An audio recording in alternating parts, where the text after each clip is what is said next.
부모가 되어보면 있는 것은 내어주고 없는 것까지 만들어내면서도 아깝지 않은 그 마음. 그대들은 아시오? 하늘이 내려주신 내리사랑이라는 것. 참 잔인하기도 하지. 어찌 나의 것은 없이 자식들만 가득하게 해줘도 마음은 늘 구멍 하나. 뚫린 듯 모자란 이 심정 때문에 평생을 자식 뒷바라지하게 만드니 말이오. 죽을 때가 되어서야 내 인생 한번 제대로 살아볼 걸 후회하고 품 안의 자식이라는 걸 알면서도 미련함에 눈물 흘린다 하는데 어찌 인간은 알면서도 똑같은 길을 걷는지. 사람은 어리석은 동물임이 분명하오. 결국 자신의 입장이 되어야 먼저 가신 부모 마음을 조금이나마 알게 되고 뒤늦게 후회로 하루하루 보내게 되는 것이 말이오. 이 심정, 하늘에 계신 우리 어머니, 아버지께 조금만 내비쳤더라면 얼마나 좋았을까. 지금부터 평생 자식 하나 바라보고 산 미련한 엄마의 이야기를 시작하려 하오. 왜 그랬을까? 저 어리석은 할머니 하면서도 그대들도 과연 할머니처럼 하지 않을 자신이 있었을지? 구독과 좋아요, 알람 설정 꾹 눌러주세요. 일부 평생을 바쳐서 올해로 42 된 정석씨. 정석씨는 아버지 없이 자랐습니다. 정석씨의 어머니인 한씨는 정석씨가 12살이 된 후부터 홀로 키워냈습니다. 많은 일을 겪었지만 병치레하던 아빠가 짧은 생을 연명하는 것보단 차라리 나을지 모른다고 생각했습니다. 그 병이라는 것이 어찌나 질긴지 한번 붙으면 어지간해선 떨어지질 않으니까요. 한씨는 그 옛날 남편의 병수발을 들며 큰 빚을 졌고 남편은 다행인지 불행인지 일찍 세상을 떠났습니다. 슬퍼할 틈 없이 한씨는 일을 했습니다. 많을 때는 하루에 4가지, 보통은 2가지 일을 했습니다. 현실은 차갑고 잔인했습니다. 한신이 기댈 수 있는 곳은 곰팡내 나는 지하방 한 칸이 전부였습니다. 악착같이 빚을 갚고 정석씨 하나라도 기죽이지 않고 키우는 것이 한신의 목표였습니다. 부지런한 것 하나는 자신이 있었기에 한신은 주변에서 혀를 찰 정도로 억척스럽게 살았고 빚을 갚고 작은 집 하나를 마련하였습니다. 정석씨는 엄마와 친하지 않았습니다. 정확히는 구질구질한 자신의 집을 싫어했고 한신에게 늘 짜증을 쏟아냈습니다. 청소년기에는 방황을 했고 목적 없이 비틀대며 인생을 살았습니다. 한신은 어떻게 해야 할지 몰랐습니다. 그저 아빠가 없으니 저렇다 생각하며 정석씨를 가엾게 여겼습니다. 여자도 아닌 남자니 그럴 수 있다고 생각하며 엇나가는 정석씨를 품으려 노력했습니다. 하지만 정석씨는 그럴수록 더욱 비뚤어졌습니다. 학교를 빠지는 일이 잦아졌고 한신과의 대화도 거의 없었습니다. 학교에서 사고를 칠 때마다 한신이 할 수 있는 대처는 선생님과 부모님께 고개를 숙이는 것뿐이었습니다. 죄송합니다. 죄송합니다. 애비 없이 자라다 보니 제가 잘못 키웠습니다. 저를 봐서 한 번만 용서해 주세요. 죄송합니다. 굽어진 허리가 더 휘어 고개를 숙이고 난 날은 어김없이 정석씨는 집에 돌아오지 않았습니다. 40이 되어도 아들은 여전히 엄마 옆에서 담배를 물고 게임을 하고 있었습니다. 한씨는 애가 탔습니다. 하지만 한씨는 17세의 정석씨에게도 40세의 정석씨에게도 어떻게 해야 할지 잘 몰랐습니다. 그저 사랑하는 아들이 엄마 어떻게 해줄까? 물었을 때 대답을 듣고 들어줄 뿐이었습니다. 한신의 사랑 표현법은 그런 것이었습니다. 아들의 요청은 대부분 술, 담배 심부름이었습니다. 동네 사람들이 손가락질할 때쯤 한신은 정석씨도 언젠가는 착실해질 것이라는 믿음으로 살아왔습니다. 내 새끼는 불쌍해서 그렇다고 애비 없이 자라서 그렇다고 굳게 믿었습니다. 정석씨의 요구는 술, 담배 심부름 외에 하나 더 있었습니다. 엄마가 눈에 보이지 않는 것이었습니다. 짜증을 쏟아내던 시기가 지나고 정석 씨는 한신에게 분노를 퍼부었습니다.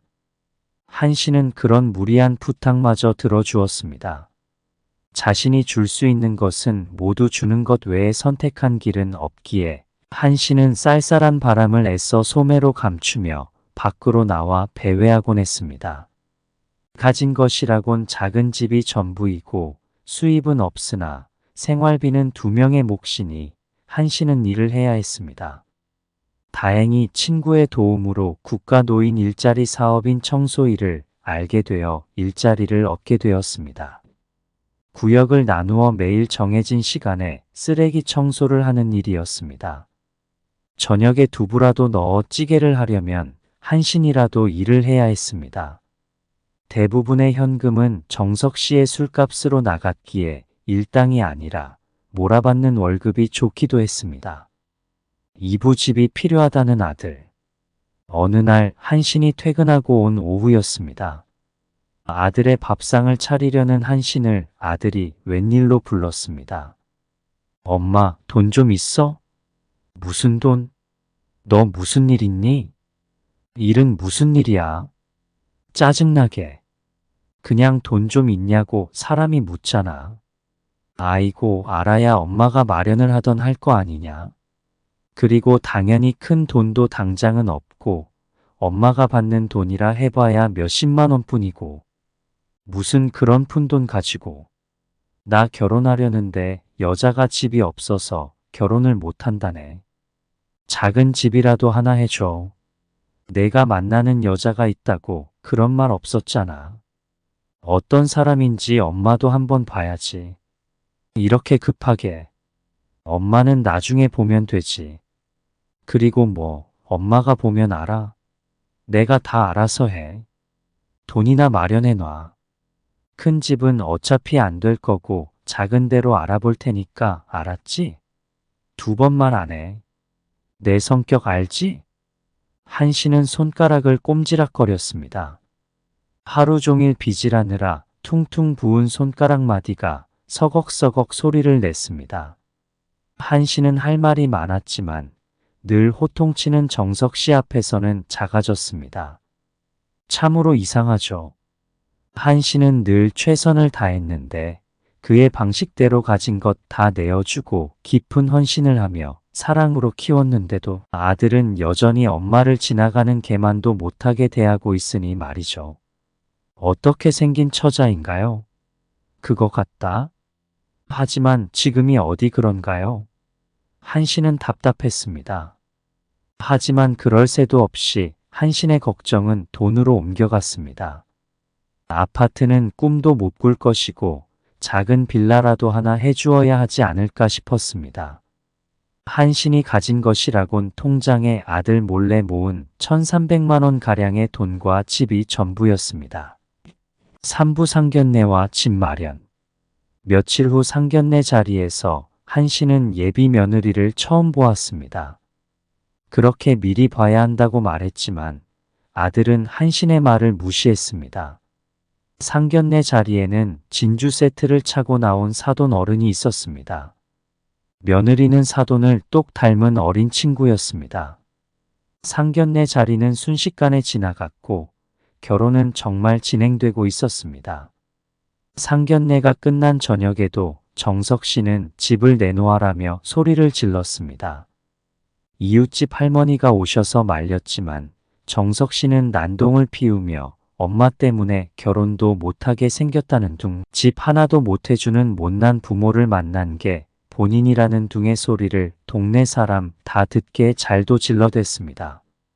한신은 선택지가 없었습니다. 사실 한신은 일찌감치 알고 있었어요. 결국 집을 마련해줘야 한다는 걸. 여태 그렇게 해왔기에 다른 선택이 없다는 걸. 그렇게 해주지 않으면 가장 괴로운 건 바로 자신이라는 걸. 18평 아파트는 한신에게 전부였습니다. 손톱이 갈리고 갈라지는 뒤꿈치를 눈치도 못 챈 채 오로지 한신의 과부 생활이 고스란히 담긴 돈으로 마련한 처음의 집이었습니다. 하지만 자식 있는 죄가 가장 엄중하다. 별다른 수가 없었지요. 한 씨는 자신의 전부를 처분했습니다. 가진 돈에서도 모자라 20년 조금 안 되게 넣은 적금 보험도 해지했습니다. 그리고는 더 작은 곳으로 전세를 얻었습니다. 자신의 과거를 버린 그날은 한신도 많이 울었습니다. 하지만 엄마가 되어 보면 주어도 늘 부족한데 내 옷을 벗어 입혀주어도 자식이 실망할까 걱정하는 것이 부모건을 자식에게 준 거라 생각한 한신이었습니다. 이 정도면 엄마 도리는 끝났다 생각하며 한신은 한편으로는 안도와 해방감마저 느꼈습니다. 이제는 나 할 일 다 했다. 이제 저 잘 살면 그만. 나는 내 남은 노후 잘 지내면 그만 아니겠는가. 한씨는 아들을 위해 해줄 수 있는 것이 남아있어 기뻤습니다. 사부 다시 찾아온 불행. 그러나 어머니 정씨는 전화 한 통에 놀랐습니다. 어머님, 오빠가 사고 쳤어요. 또 무슨 일이냐? 아이고 무슨 사고길래 그래? 오빠가 주식을 샀는데 다 날려먹어서 휴지 조각됐대요. 참나 같이 잘해보자고 했다는데 그게 무슨 소용이에요? 저 이혼하려고요. 위자료는 어머님이랑 이야기하라던데요. 아이고 이게 다 무슨 소리냐? 휴지는 뭐고 위자료는 또 뭐냐? 천천히 다시 이야기해보자. 일단 주식, 그건 어떻게 할 순 없는 거냐? 그러니까 어머니, 오빠가 5천만 원 넣었는데 지금 500만 원도 안 남았어요. 짜증나. 그거 잘 되면 가방 사준 데 놓고 망하니까 제 탓하래요. 어이없어 정말. 저번에 가방 산다고 500만 원 내가 줬잖아. 너희 둘 다 왜 이러니? 아휴. 아니, 그건 몇 달 전이잖아요, 어머니. 그게 이거랑 무슨 상관이에요? 아무튼 오빠랑 이혼하면 위자료는 받아야 하니까 어머님께서 준비 좀 하세요. 저 끊을게요. 잠자고 잘 지내는 것 같았던 가정은 아니었습니다. 한씨는 망연자실했습니다.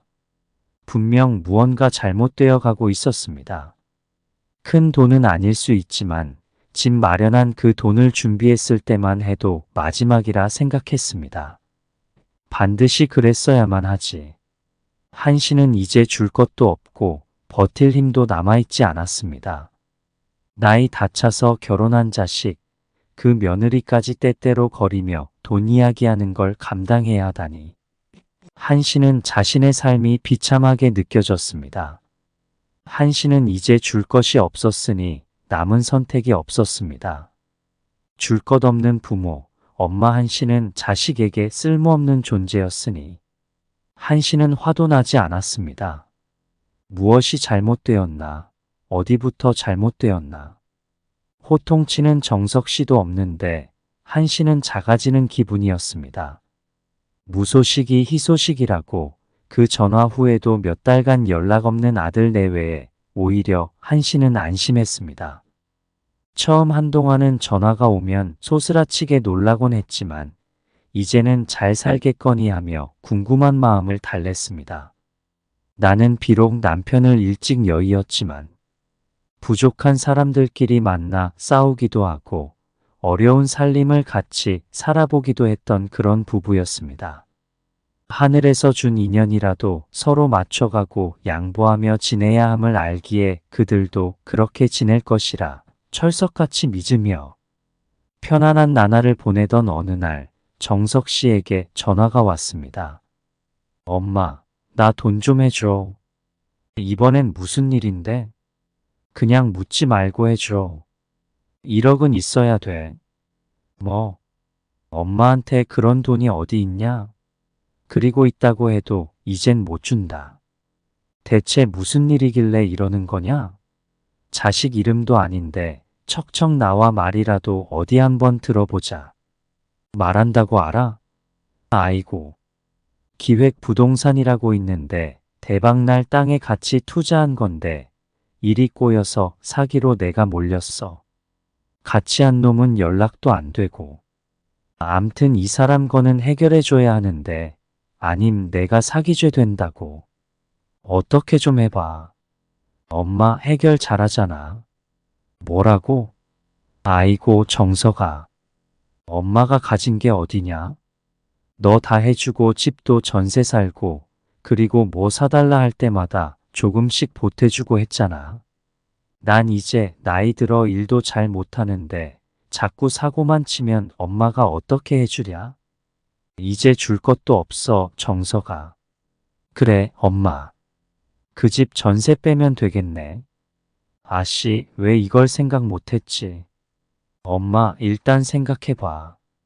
나 이거 못 막으면 사기죄 돼서 꼼짝없이 감옥 가야 돼. 감옥 가면 이혼당할 게 뻔하고 위자료도 줘야 하고. 엄마, 내 인생 나락가는 거 보고 싶은 거 아니지? 이번만 살려줘. 진짜.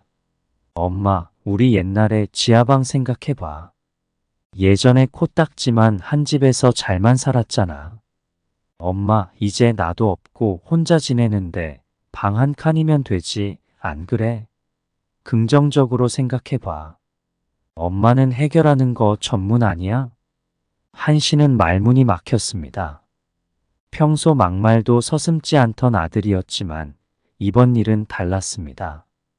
차라리 엄마는 왜 가진 돈이 없냐고, 왜 나는 아빠 없이 키웠냐고 정석 씨에게 화라도 내고 싶었습니다. 한씨는 해결을 해주는 엄마 그 이상도 이하도 아니었습니다. 정석아, 너 집 있잖아. 엄마가 돈 해줬잖아.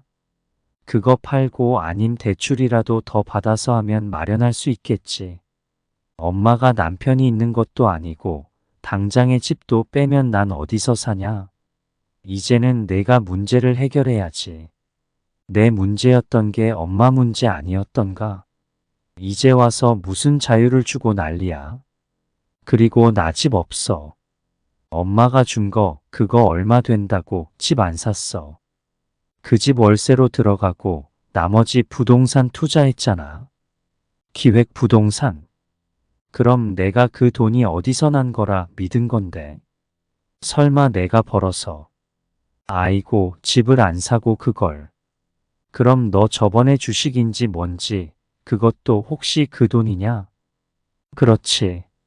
뭐 딱 보면 몰라. 아무튼 이미 지나간 이야기야. 계속 말해봐야 입만 아프지. 뭐 방법 없잖아. 돈 좀 마련해놔. 아니, 아들 간방 보내실 거야? 한씨는 기가 막혀서 말도 나오지 않았고 분노와 슬픔에 전화기를 든 손이 부들부들 떨렸습니다.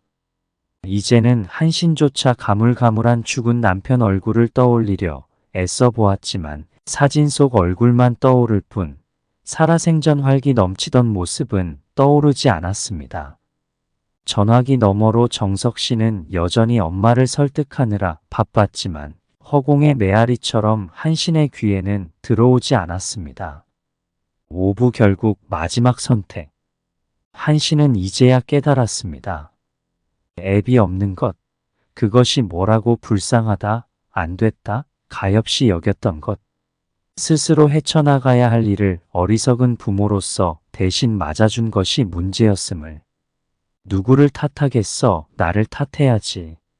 한씨는 못난 자식을 둔 엄마로서 하늘 아래 처음으로 부끄러워졌습니다. 자식 위해서라면 장기라도 팔 용기가 있는 것이 부모인지. 결국 한씨는 전세집에서도 나왔습니다. 이제는 정말 마지막이었습니다. 마지막이어야 한다는 결심이 아니라 이젠 정말 가진 것이 없었습니다. 아들을 범죄자로 만들 순 없지 않느냐? 아빠 없이 외롭게 키웠으면서 이제는 와이프도 없이 늙어 죽으란 거냐? 해줄 수 있을 때 해줘야 부모 아니냐? 등 가차없는 정석 씨의 막말에 한씨는 진절머리가 났습니다. 그래, 이만하면 됐다. 이제 죽으나 사나 내 한 몸 건사하면 된다. 어렵게 살아봤으니까 아래로 내려가는 것쯤 아무것도 아니다 생각하는 한신이었습니다. 크지 않던 집도 떠나려니 마치 마당 있는 집처럼 크게 느껴졌습니다. 번듯한 가구 하나 없는 집이었지만 이제 그마저도 사치였기에 한씨는 필요한 물건 몇 가지만 챙겼습니다. 물품의 개수는 캐리어 하나를 넘기면 안 되었습니다. 한신의 거처는 이제 고시원이 될 테니까요. 씻을 때 사용할 위생용품과 계절 옷 두어 벌씩, 신발 두 켤레를 최소로 넣어 보았습니다. 늙은이가 주책 없이 눈물이 흘렀습니다. 젊은 시절 잘 살아보자고 결혼했고 남편이 아파서 지극정성으로 간호했던 한신이었습니다. 남편이 죽은 뒤 아들 하나 보고 악착같이 살았습니다. 안 먹고 안 입고 좋은 것은 아들에게 주고 부러운 것에는 눈도 돌리지 않고 아들만 바라보며 그렇게 살아냈습니다. 열심히 산 게 죄라면 그게 전부였는데 노인이 되어 얻은 삶의 현실은 캐리어 하나였습니다. 그마저도 가방이 없어 주인집에게 받은 것입니다. 왜 그렇게 미련하게 사냐는 이웃의 말에 대꾸조차 할 수 없었던 한씨는 캐리어를 끌고 나왔습니다. 방 안에 화장실이나 창문이 없는 방 중에 가장 구석진 자리에 방을 하나 받았습니다. 요즘 사람들은 예민하게 큰 소리를 내면 안 되고 냄새가 나도 민원이 들어오니 잘 관리해 달라는 말을 들었죠. 아침에 일찍 깬다고 사부작거리는 것도 금지되었습니다. 창문이 없는 이유로 방세는 월 45만 원이었고 보증금은 없었습니다. 방은 간이 침대 작은 것 하나, 책상, 옷 몇 벌 들어가는 옷장이 전부였습니다. 전등은 어둡고 옆방에 사는 여학생의 소리가 고스란히 전해지는 그런 곳이었습니다. 한신이 캐리어를 끌고 고시원에 들어올 때 젊은 사람들이 한신을 힐끔거리며 대놓고 수군대는 소리가 들렸습니다. 이제 한신은 그런 시선을 받아내야 했습니다.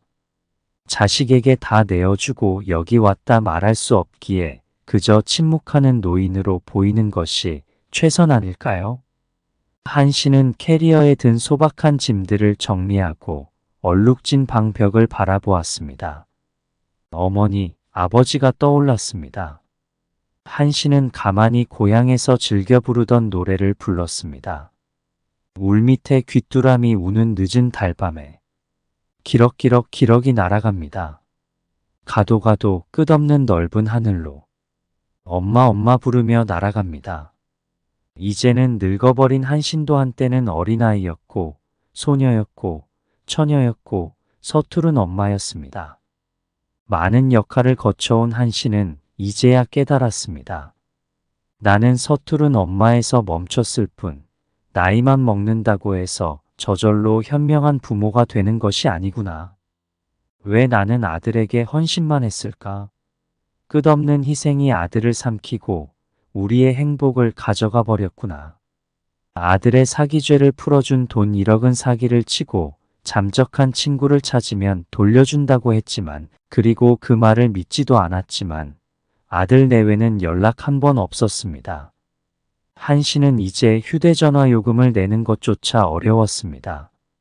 아들에겐 그리도 주는 것만 익숙했는데 단 한 번 나의 필요로 자식에게 손을 내미는 것이 이렇게 어려울까? 부모란 대체 왜 자신을 갉아내는 헌신을 해야 하는 존재가 되는 걸까?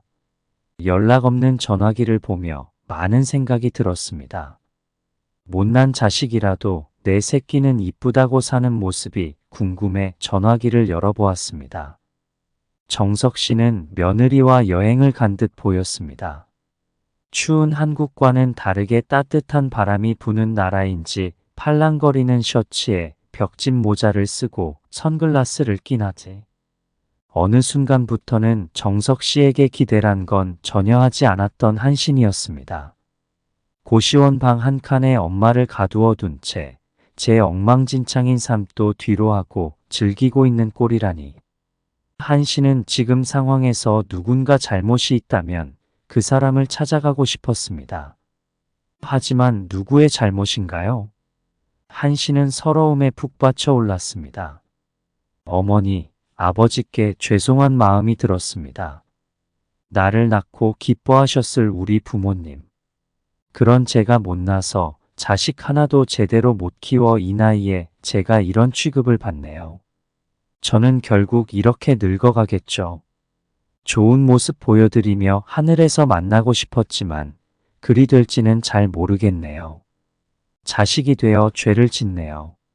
안 되는 것은 단호히 하고 잘못된 것은 꾸짖고 지나친 것은 선을 긋고 부모와 자식 사이라도 지켜야 할 도리가 있는데 그 기본적인 것을 가르치지 않았으니 저의 죄가 가장 큽니다. 하늘에서 만나면 이런 저를 보고 뭐라 말씀해 주실 건가요? 그 후로도 한씨는 아들에게서 연락을 받지 못했습니다. 이따금 먼저 전화를 걸어 고시원 월세라도 보태달라고 말하면 고시원에 간 건 엄마 선택이지 않냐는 남보다 못한 말을 쏟아냈다고 합니다. 엄마가 당장 죽어도 웃을 것만 같은 정석 씨, 참으로 악마와 다를 바 없지 않습니까? 오로지 한신이 사랑을 많이 줬을 뿐인데 정석 씨는 죄책감도 하나 없는 아들이 되었습니다. 못난 놈 떡 하나 더 준다는 옛말이 생각납니다. 그대들도 그렇게 생각하오. 귀한 자식일수록 어미가 가르치고 세상을 살아가는 방법을 알려줘야 하는데 부모가 되면 자식 마음에 상처를 낼까 우려해 떡을 빚어주고 사다 주고 먹여주는 국이 되지 않았겠습니까? 미운 놈에게 줄 떡이 있어야 하고 내 자식이 배만 부르도록 해주면 그대들에게 오늘 한신의 이야기가 도움이 되리라 생각합니다. 필시 부모는 언젠가는 후회하는 순간이 있겠지만 오늘 한신처럼 초라한 노년만큼은 우리 이야기가 되지 않아야 하지 않겠습니까? 의도치 않은 일들이 터지는 다사다난한 인생. 하지만 멀리 보면 잠시뿐인 인생. 자식들 앞길만 생각하다가 내 인생 어떻게 될지 모르는 것인데 그대들은 미련함을 조금 버리고 지나온 길 한번 돌아보시오. 그리고 앞으로 어떻게 해야 하늘 가는 날 멋지게 살았다 말할 수 있을지 한번 생각해 보시오. 우리 그대들 오늘부터라도 잘 살아보아야 하지 않겠습니까? 여러분들은 어떻게 생각하시나요? 여러분들의 생각을 댓글에 공유해 주세요. 두 번째 이야기입니다. 중독으로 무너진 세 가족의 비극. 단란했던 세 명의 가족이 평생 지옥 같은 삶을 살며 눈물로 새벽을 맞이하고 있습니다. 여러분, 중독이라는 단어를 아시나요? 그 단어는 참으로 잔인합니다. 그 단어 때문에 모든 것이 엉망이 된 사연을 들어보시겠습니까? 정기용 씨는 젊었을 때 군대 말년 병장 시절에 이등병에게 소개받아 아리따운 김순옥 씨를 만났습니다. 당시 31살의 노총각이었던 정 씨에게 김 씨는 그 자체로 완벽한 이상형이었습니다. 작은 키에 마른 몸의 자신과 달리 큰 키에 통통한 체형 그리고 까무잡잡한 피부를 가진 그녀에게 반하지 않을 수 없었습니다. 둘은 대화가 잘 통했고 서로에게 웃음을 주며 점점 호감을 쌓아갔습니다. 같은 꿈을 바라보며 두 사람은 연인으로 발전했습니다. 하지만 두 사람의 사랑은 순탄치 않았습니다. 작은 키에 마른 정 씨가 여자를 먹여 살릴 수 있겠냐며 여자 쪽 부모님이 결사반대를 했습니다. 그러나 정 씨는 자신의 계획과 목표를 설명하며 자신은 키가 작고 왜소하지만 대학까지 졸업했고 건설업 영업일을 하며 건설업은 먹고 사는데 전혀 걱정이 없는 직종이라고 주장했습니다. 그의 포부와 자신감에 여자 쪽 부모님도 1년간의 고민 끝에 결혼을 허락했습니다. 결혼 후 정 씨는 대기업 건설업체의 영업사원으로 취직하여 전국을 돌아다니며 열심히 일했습니다. 꾸준한 저축 덕분에 1년 만에 집을 마련해 시부모님과 아내와 함께 살 집을 꾸렸습니다. 비록 작지만 행복한 나날들이었습니다. 열심히 일하는 남편과 살림을 잘하는 아내, 그리고 떡두꺼비 같은 아들까지 태어나면서 가족은 더욱 행복해졌습니다. 하지만 그 행복은 오래가지 않았습니다. 건설업 영업은 마냥 쉬운 일이 아니었습니다. 매일 술을 대접하고 뒷돈을 챙겨주며 살아가는 생활에 지쳐가면서 정씨는 점점 술에 의존하게 되었습니다. 매일 술을 마시는 날이 계속되었고 결국 정씨는 술에 중독되었습니다. 중독은 다른 중독을 낳기 마련입니다. 어느 날 영업을 마치고 집에 돌아온 정씨는 주체할 수 없이 화가 났습니다. 자신만 힘든데 가족들은 웃으며 달려오는 아들이 너무 싫었습니다. 나는 왜 이렇게 힘들게 사는 걸까? 그날 이후 정씨의 폭력이 시작되었습니다. 매일 술에 취해 집에 돌아와 집을 부수고 부모님을 협박했습니다. 아내의 뺨을 때린 것이 폭력의 시작이었습니다. 한 번 시작된 폭력은 멈추지 않았습니다. 정씨는 술로 체중이 100kg 넘는 덩치로 아내를 밟고 아들을 던지며 때리기 시작했습니다. 김씨는 매일이 두려웠습니다. 매일 저녁 7시마다 시부모님은 방 안에 들어가 문을 잠갔습니다. 김씨와 아들도 다른 방에 들어가 문을 잠갔지만 소용없었습니다. 정씨는 망치로 문을 부수고 칼을 들고 아내의 목에 대며 죽이겠다고 소리를 질렀습니다. 죽여버릴 거야. 너희 죽고 나도 죽고 다 죽자. 이딴 세상 다 끝내자. 여보, 제발 진정해줘요. 내가 잘할게요, 제발요. 정씨는 아내의 만류에도 불구하고 욕을 퍼부으며 아내를 칼로 때렸습니다. 결국 아내의 머리에 출혈이 생겼고 시부모님은 급하게 119를 불렀습니다. 김씨는 의식을 잃었고 119대원들은 정씨를 제압하며 아들에게 112에 신고하라고 조언했지만 아들은 고개를 돌렸습니다. 김씨가 병원으로 실려가고 상황이 정리된 후 정씨는 아들에게 돈을 던지며 술을 사오라고 했습니다. 한겨울인데도 아들은 맨발로 나가 술을 사왔습니다. 4시간 후 새벽에 아내와 시부모가 돌아왔을 때 정씨는 칼을 들고 마루에서 잠들어 있었습니다. 놀란 아내를 달래며 시부모는 오늘은 우리 넷이 함께 자자고 말했고 날이 밝을 때까지 두려운 밤을 지새웠습니다. 통증과 괴로움으로 김씨는 잠을 이루지 못했습니다. 다음 날 아침 아무 일도 없다는 듯이 정씨는 출근 준비를 하며 아침을 먹었습니다.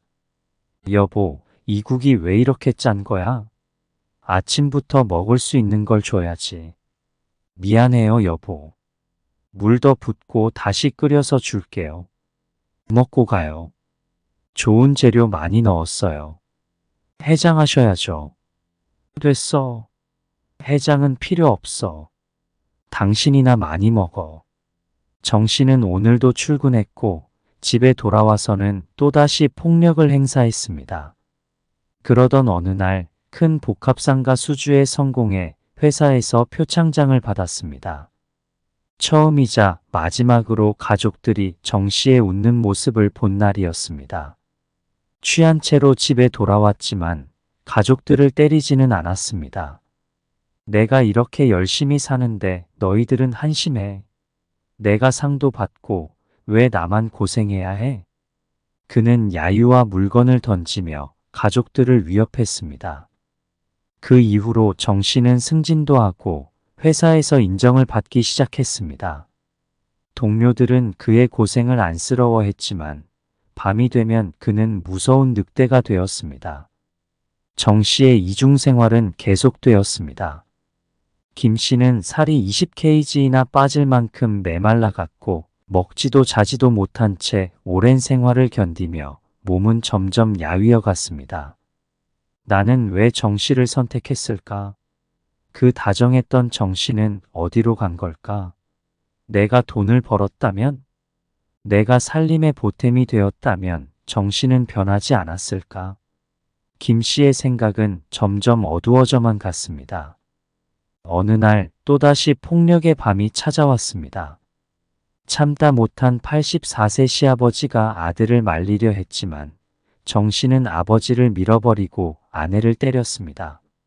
아버지는 뇌출혈로 바닥에 쓰러졌습니다. 김 씨는 급하게 119를 불렀지만 이미 머리가 깨져 너무 많은 피를 흘린 아버지는 이 시간 만에 숨을 거두셨습니다. 가족들은 참담한 현실을 받아들일 수 없어 서로 끌어안고 울었습니다. 한없이 나를 예뻐해 주셨던 시아버지, 어째요? 가시면 안 돼요. 아직 가시면 안 돼요. 김 씨의 울음에 시어머니는 졸도하셨고 중학생인 아들은 엄마와 할머니를 끌어안고 울기만 했습니다. 병원 안은 그들의 울음으로 가득 찼습니다. 김 씨는 매일 시퍼런 멍을 달고 살았습니다. 동네에서는 친구 하나 없이 저 집안은 매일 시끄럽고 깨지는 소리만 들린다고 수군거렸습니다.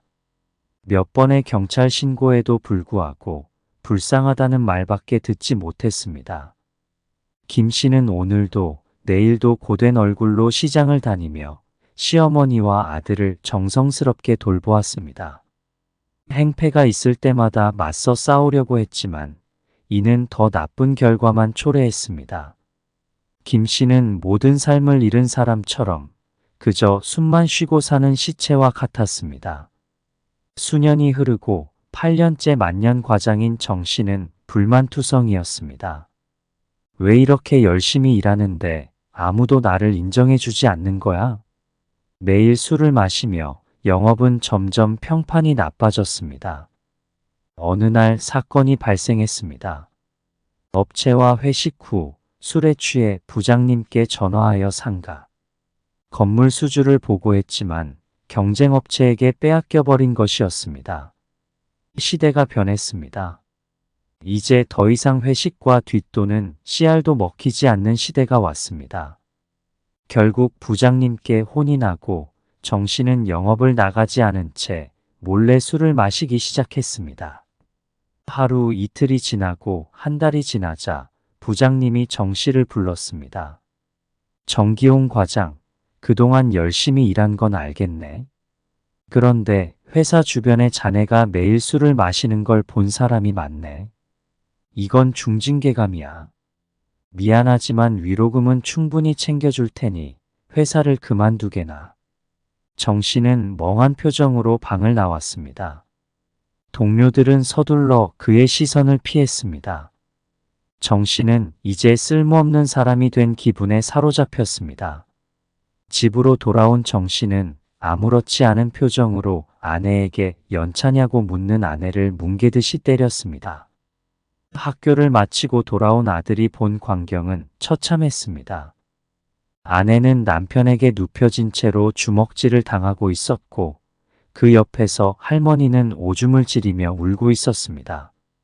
문이 열려 있어 동네 사람들은 모두 이 광경을 목격했습니다. 비참함에 빠진 김 씨는 맞으며 구경거리가 되었습니다. 이때까지도 정 씨의 폭력은 멈추지 않았습니다.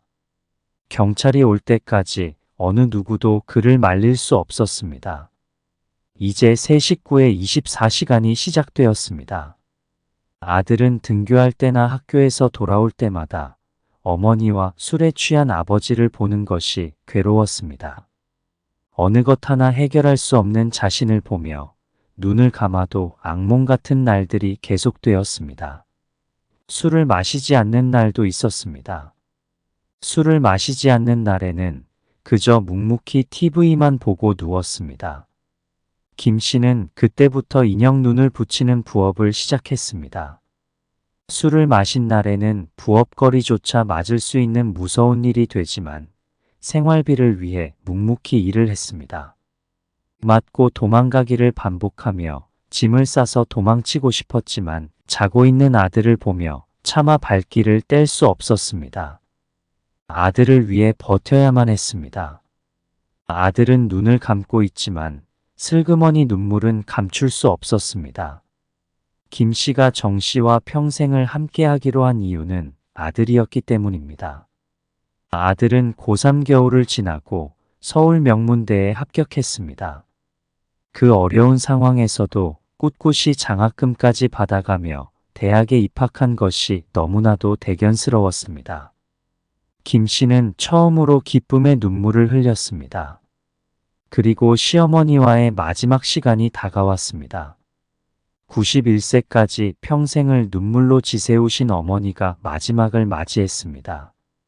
정 씨에게는 아무런 말도 없었고 그저 남겨질 며느리와 손주에 대한 걱정과 회한의 눈물만이 흘렀습니다. 어머니가 떠나가시자 정 씨는 참회의 눈물을 흘렸습니다. 나는 어떤 인생을 살아온 것인가? 나는 이렇게 부모님께도 외면받는 존재로 살아온 것인가? 정 씨는 살아온 60년의 날들이 후회스러웠습니다. 술 하나 때문에, 내 욕심 하나 때문에 가족들을 모두 지옥으로 몰고 부모님도 미처 눈을 감지 못하게 만들다니. 정 씨는 죄책감에 휩싸였습니다. 이렇게 살 수만은 없겠구나. 어머니가 떠나가시고서야 깨달은 것이었습니다. 모든 것을 잃어봐야 정신을 차릴 수 있구나. 어렸을 적 어머니가 어릴 때 항상 해주시던 쑥떡의 그 쫄깃함, 따뜻했던 아버지와 어머니의 웃음, 그 모든 것이 그리워졌습니다.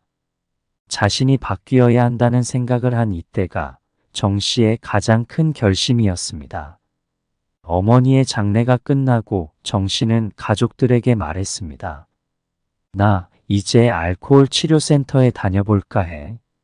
어떻게든 일을 찾을 테니까 아들도 걱정 말고 공부에만 전념해라. 그동안 정말 모두에게 미안해. 가족들은 놀랐지만 기쁨의 눈물을 흘렸습니다. 그동안의 고생이 끝이 난다고 생각하며 아들과 아내는 서로를 붙잡고 울었습니다.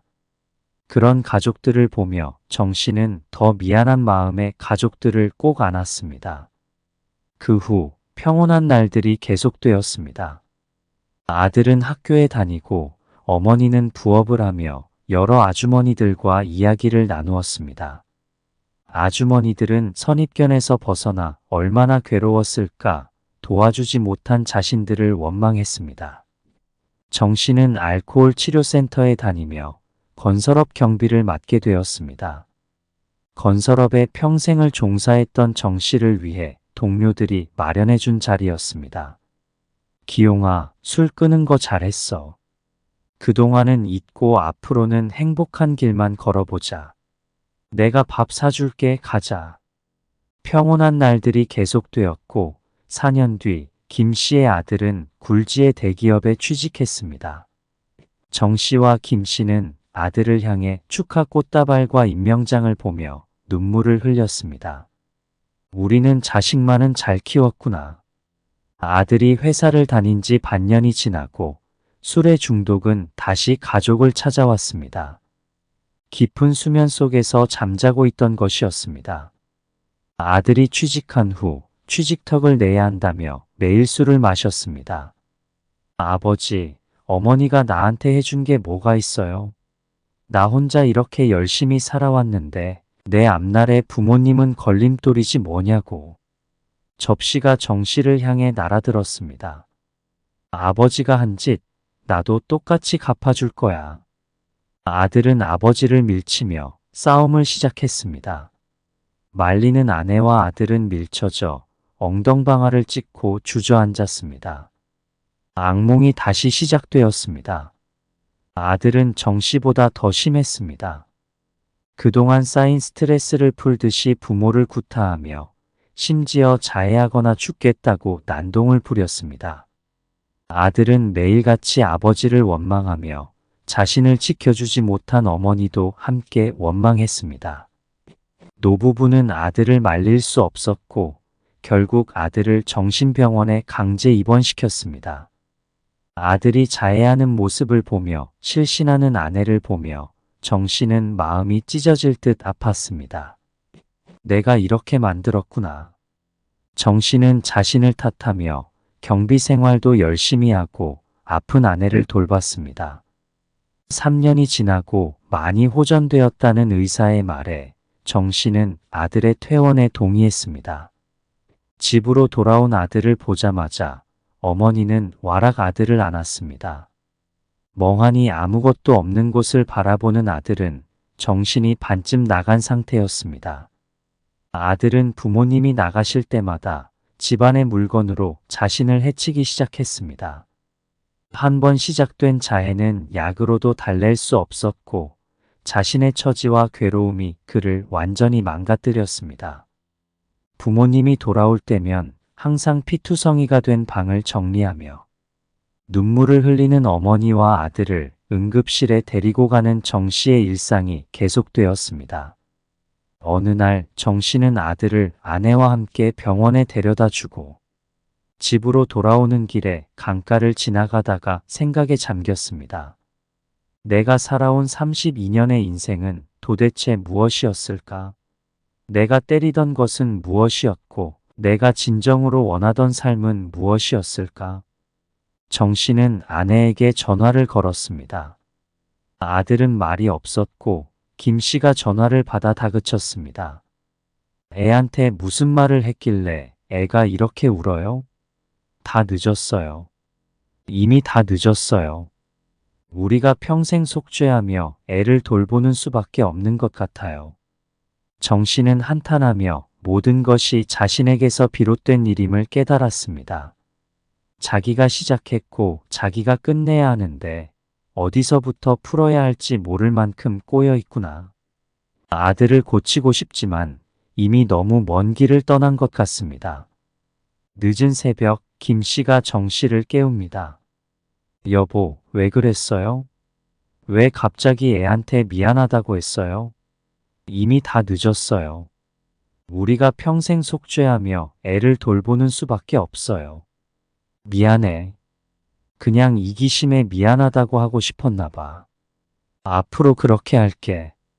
새벽이 밝아올 때까지 두 사람의 대화는 이어졌고 문 앞에 앉아있는 아들은 몰랐습니다. 아들은 눈물이 멈추지 않아 허공을 바라보며 중얼거렸습니다. 밖으로 나온 두 사람은 자해한 아들을 보고 놀랐습니다. 두연아, 왜 그래? 또 왜 그랬니? 아들을 품에 안고 어머니는 피투성이가 된 팔을 닦아내려 했습니다. 정 씨는 말이 없었습니다.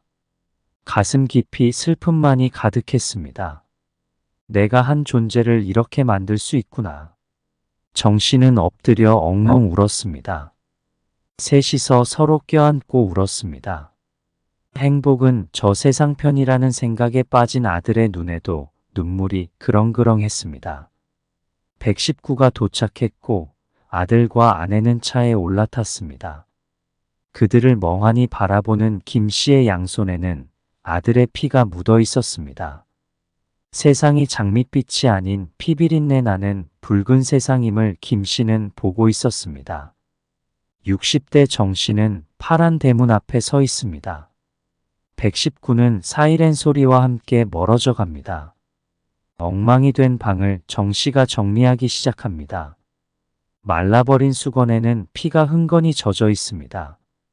평생 이렇게 살아가야 한다는 것을 알기에 정 씨는 자신이 해왔던 일을 되새기며 방을 정리합니다. 돌아올 아픈 아들과 메말라버린 아내를 위해 오늘도 구석구석 청소를 합니다. 앞으로의 삶이 어떻게 될지는 아무도 모릅니다. 그러나 술과 폭력으로 가득했던 정 씨와 김 씨의 삶은 메마른 사막과도 같습니다. 물도 없고 오아시스도 보이지 않는 사막에 버려진 것처럼 말입니다. 이 메마른 파란 대문의 집은 오늘도 활짝 열려 있습니다. 아무도 관심 없는 많은 사람들 속에서 괴로움에 몸부림치는 세 사람, 그들은 오늘도 눈물을 흘리고 있을 것입니다. 오늘 이야기 여러분들은 어떻게 생각하시나요? 여러분들의 생각을 댓글에 공유해 주세요. 구독과 좋아요도 꼭 부탁드립니다. 감사합니다.